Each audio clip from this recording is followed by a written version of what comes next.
Hey guys, welcome back to Take a Leap. I'm James, and today I'm joined by Aaliyah. Hello. And Heidi. Hello. And today we're going to take a look at another one of our episodes that originally dropped in November 24 when the show first came out. And this is the episode with the Soloists, starring Mallory Everton, who we all know from Studio C, and Diana Brown. Aaliyah, what are your thoughts on this episode? Why is this worth taking another look at? Yeah, I thought this was really interesting. They are coming from a perspective of having grown up in a strong religious culture based in mostly Utah, I would imagine. And I did not grow up in that same culture. In fact, I grew up in kind of the opposite. They were told growing up that if you're single, you're doing something wrong. And I grew up being told by the world that if you're single, you're doing something right. And that if you're in a relationship, like a serious committed relationship or married, then that's maybe not the ideal. So it just got me thinking, everyone has so many opinions about this, and maybe what other people think isn't relevant to your life in the way that they try and make it seem like it is. No need to feel judged or be judgmental. Definitely. That's definitely something they get into in the episode a lot. How about you, Heidi? Yeah, I also have a similar reaction to the episode, and I also liked how they took it in the direction of, labeling things about our lives is not the most beneficial thing that we could be doing, because it can limit us in a way that isn't beneficial. Because if you are saying something like, oh, I'm not as good as the people around me because of this thing that's happening in my life, then, it's hurting you. And then if it's not even hurting you, you could be judging others with that same opinion. Mm-hmm. I thought that was a really important thing that Mallory and Diana touched on a lot, was this idea of, if you're setting yourself up to think that, oh, I need to do this to be successful, then you're setting yourself up to feel bad if you don't reach that, or to judge other people if they don't reach that and you do. And so it's really not that healthy. Like Aaliyah was saying, we kind of need to take things as they come and accept that we're all loved and we're all children of God. But, the people who have the most to say about this are Mallory and Diana, so we'll kick it to our hosts from November 2024, Josh and Leah.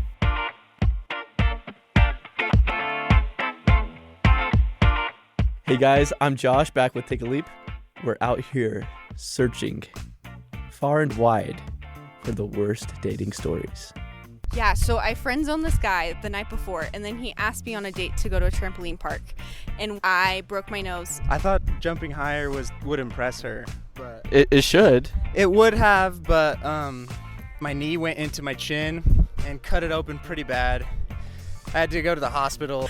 She looks at me dead in the face and says, I'm not in college, I'm in high school. We get to the trailhead, and he pulls up in his car with 3 other girls, and they're just like all over him. And then they just walked down without me, and I was left at the top of the hill. Next thing you know, bang, my freaking teeth crack. My front tooth cracks. Hey guys, welcome back to Take a Leap. I'm Leah, and co-hosting with me today is Josh. Hi guys.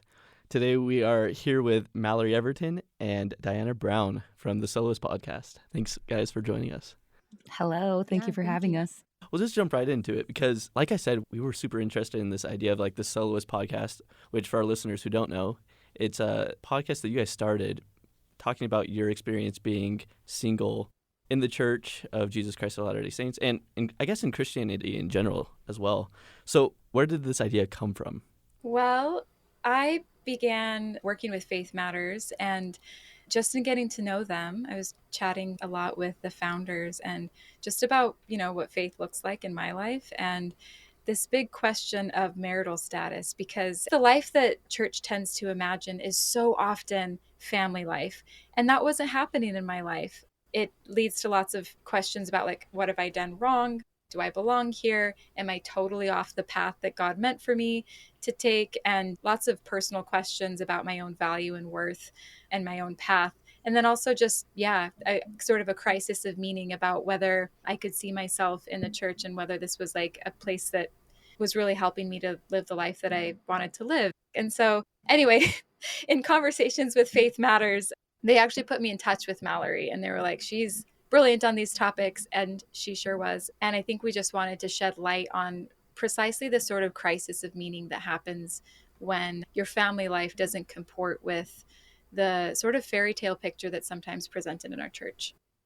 Yeah, and I think we had a sense too that the sort of ideas that we were both developing in this kind of tricky space that could feel a little bit like living in a constant state of hope and grief, almost like grieving the life that you thought you would have, that you hope that you still have, that you don't have. It's so painful that there are so many people, like over 50% of the church is single, who are also full of ideas and tools and brilliance on this topic as well. And we were hoping to build more community in that space where we could share all of our ideas and the different beautiful epiphanies we were coming upon. That was my favorite thing about my first conversation with Diana. It was like, this feels like I'm talking with someone who's lived the same life as me, but like in a parallel universe.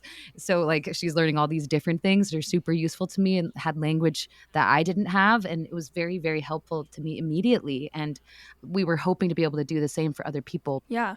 I love the explanation you gave of grief and hope kind of coexisting. I think that's so interesting. And I love that you started something and did something with that. Instead of just sitting with those big feelings, you reached out to say, is there anyone else feeling this way? Is there a community here that I can tap into? That's awesome.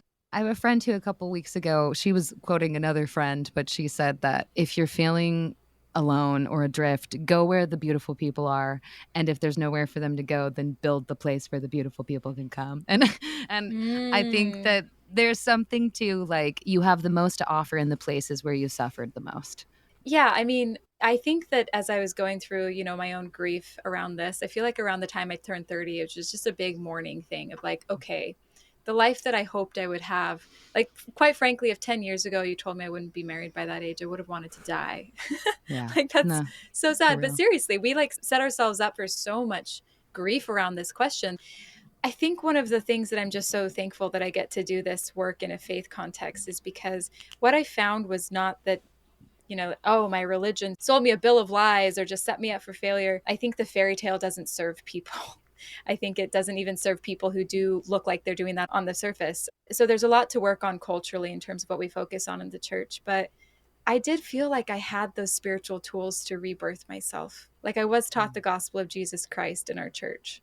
And I did learn, when you want to turn inwards with grief and pain, how to turn outwards and to try to consecrate your experiences in your pain for other people. And I'm so grateful. I feel so lucky, actually. It's been very good for my own sort of discomfort and pain on this question to get to think about how it can be consecrated to help others. And I think this podcast is like a platform to do that. I love that idea of being reborn, Diana. I've never heard you say that before, and I think that's gorgeous. Because I relate to the feeling. The way that I've always thought about it, because I've had, I don't even know, what is the term for faith crisis these days? Like what are the kids calling it these days? Faith transition? Right. Faith transformation? Because crisis can sound like a real scary word, but I've been through many of those like faith crunching, is this going to work out moments and some big twists and turns in my faith.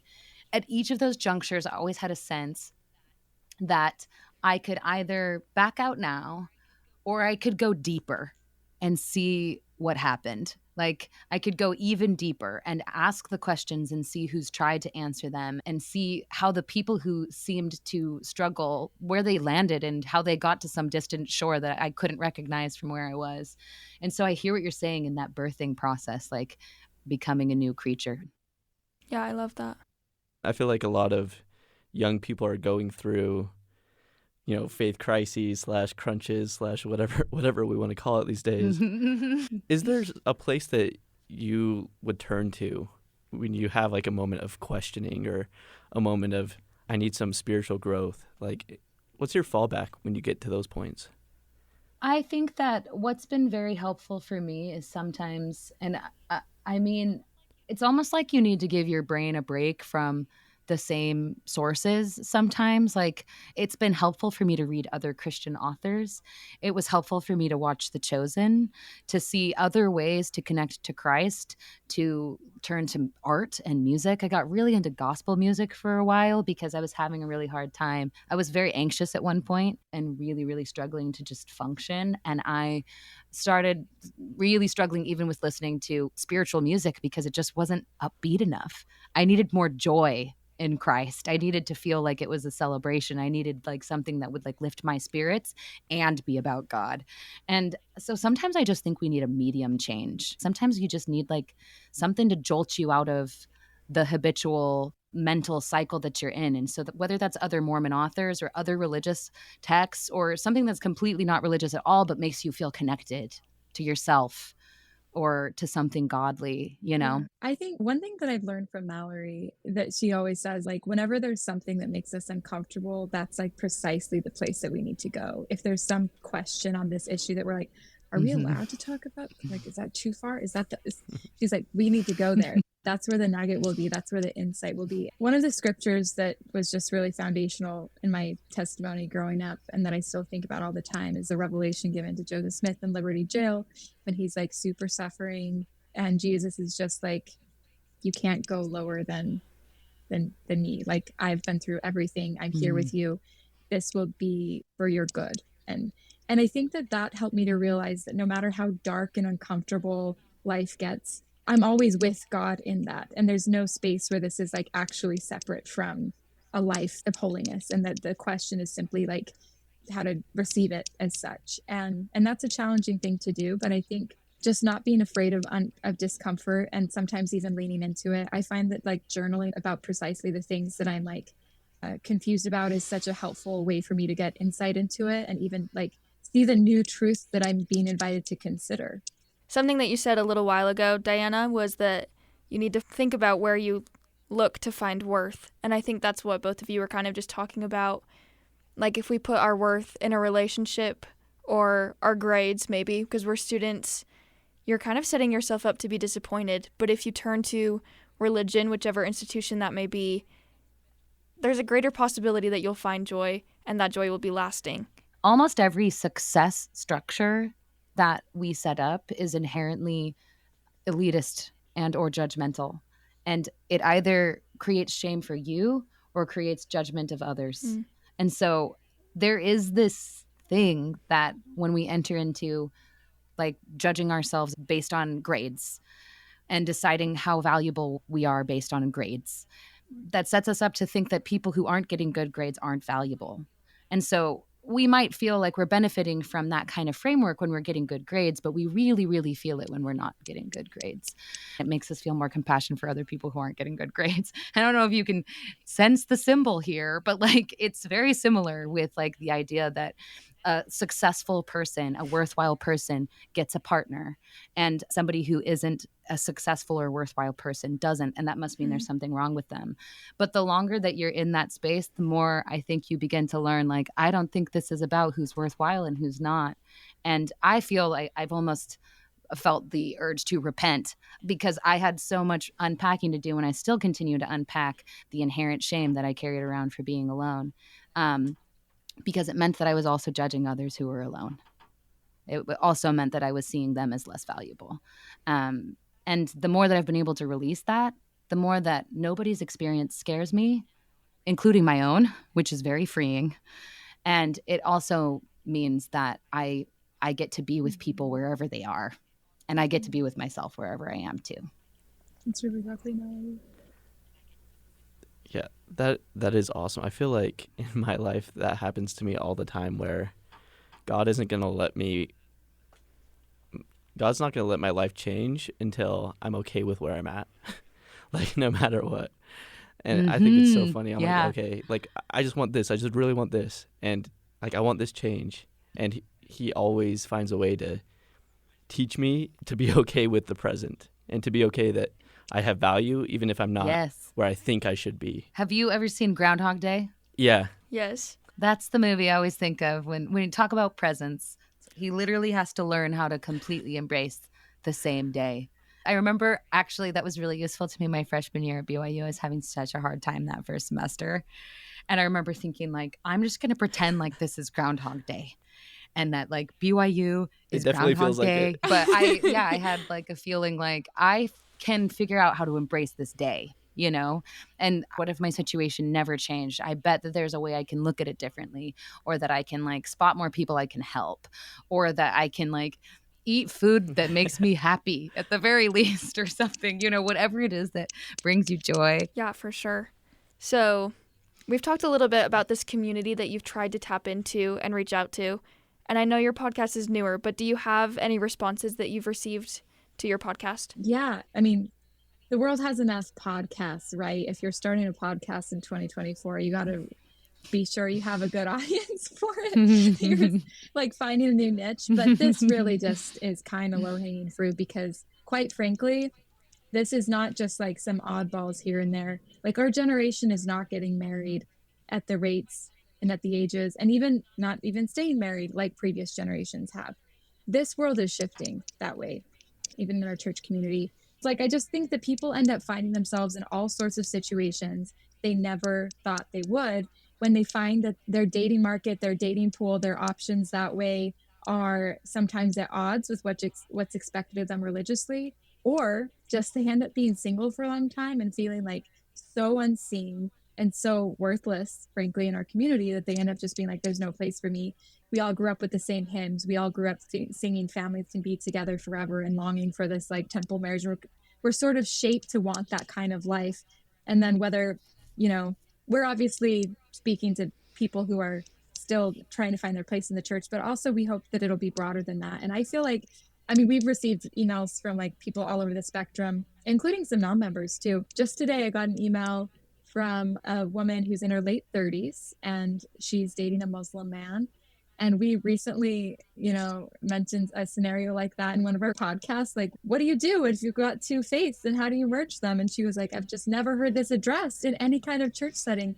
And she's like, and I'm in my late 30s. Like, I only have so many years left if I want to have kids. Like, this feels really urgent, right? And another woman, but similar situation in her late 30s. She was like, hey, I've got this great guy, but he's not okay with just keeping it at kissing. And what do I do about this? Like, I really want to get married. I don't have that much longer left. Like, what am I supposed to do? Again, we don't have all the answers, but just bringing light to these stories and to these questions. We're finding a lot of people who just find themselves in all sorts of situations, really finding solace in the community. I love that. I have kind of an addiction to reading comments, so in preparation for this interview, I went through all of your Instagram comments, basically, and I was like, oh, yeah. Like, everyone is loving us. And what was really interesting to me were there were comments where it was like, oh, yeah, like, I'm a mom, and this helped me really, like, understand my son better, and that, like, he's in a good place, or, like, things like that. So at the risk of eliciting a response filled with, like, cuss words that we'll have to edit out, what would your message be to married people who are talking to their single friends or family about relationships? What would you say to them? I think that's such a good question. I think the main thing that I would encourage married people to do is to just push on any fear or judgment or worry that they're feeling about the person and really ask where that's coming from. Because what I feel like your single friends and family members often need is the feeling that you believe in them and that you think they're great and that you're not blaming them for their circumstance. I think this, like, you're being too picky, you need to settle. Have you thought about this or that? There might be a place for that. Like, I can't make a call for you in your specific situation. Like, definitely pray about it or consult who you like to consult when you're making a decision. But I think that we should be suspicious of our desire to lump single people into a category of problems to be solved. And I think that we can be better friends and neighbors and siblings and parents than that. I completely agree. People do not want to be treated like problems. And so often they are. They just need the message of, like, you are whole and you are okay. I know a lot of people are freaking out about marriage rates dropping and stuff like that. I think we might just be a generation that's just taking more time to do things. And so not freaking out, being chill, being patient, and just remembering that what we really need is just good old-fashioned love and wholeness and believing in each other. And I think that's really what people need. And if and when the romance marriage question comes into their life, let's just help people feel whole and ready and capable of love to receive that. And there's so much stress and grief and pain and self-loathing around this question that can sometimes just get in the way of that. I think that if you're struggling to figure out what to ask in lieu of like, you dating anybody, or how's it going with so-and-so? Last time I heard you had a pretty bad breakup, but did you get back together? It's like, can be kind of rough territory if you don't know what else to ask, or if you just feel like your life is so different from theirs that it's like, oh, I'm raising these babies and they don't have babies. What do I ask them about? You know, I think we all struggle knowing what to ask, but I think asking them what they really care about right now, like what's driving them crazy, what are they looking forward to this year, what have they got planned, like what's lighting them up right now. We're all wired for purpose, and figuring out what is driving this person and how to be in it with them, whatever battle they're fighting right now, is something we can all do no matter our circumstance, even if they look pretty unfamiliar. Yeah, there are so many other things you can talk about with someone, make them feel like they're important and whole and have other talents. You don't only need to talk about dating all the time. Or if you do want to talk about dating, because dating is frankly, you know, I think we like to talk about it, but do it in a way where it's not like, it's interesting. Like the tea.